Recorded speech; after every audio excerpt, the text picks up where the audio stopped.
ರನ್ವೇಗೆ ಬಾಲದ ಭಾಗ ತಗುಲಿ ಕಾಲಿಟ್ಟ ಏರ್ ಸರಕು ವಿಮಾನಕ್ಕೆ ಅಪಘಾತ. ಸಿಬ್ಬಂದಿ ಸಮಯೋಚಿತ ಕಾರ್ಯದಿಂದ ತಪ್ಪಿದ ಅನಾಹುತ.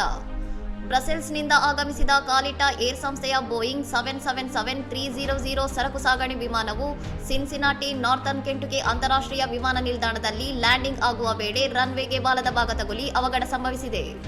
ಟ್ರಾನ್ಸ್ ಅಟ್ಲಾಂಟಿಕ್ ಹಾರಾಟ ಮುಗಿಸಿ ಬಂದ K-4264 ವಿಮಾನವು ಇಳಿಯುವಾಗ ಈ ಅಗ್ನಿ ಪರೀಕ್ಷೆ ಎದುರಾದರೂ ಸಿಬ್ಬಂದಿಯ ಸಮಯೋಚಿತ ನಿರ್ಧಾರದಿಂದ ದೊಡ್ಡ ದುರಂತ ತಪ್ಪಿ ವಿಮಾನ ಸುರಕ್ಷಿತವಾಗಿ ಕೆಳಗಿಳಿದಿದೆ.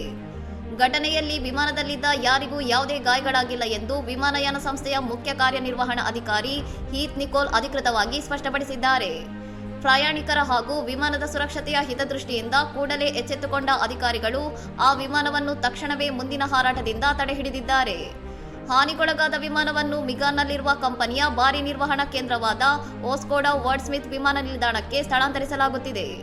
ಅಲ್ಲಿನ ನುರಿತ ಇಂಜಿನಿಯರ್ಗಳು ಸಂಪೂರ್ಣ ತಪಾಸಣೆ ಮತ್ತು ದುರಸ್ತಿ ಕಾರ್ಯಗಳನ್ನು ಪೂರ್ಣಗೊಳಿಸಿದ ನಂತರವೇ ವಿಮಾನವು ಪುನಃ ವಾಣಿಜ್ಯ ಕಾರ್ಯಾಚರಣೆಗೆ ಇಳಿಯಲಿದೆ ಎಂದು ತಿಳಿಸಲಾಗಿದೆ.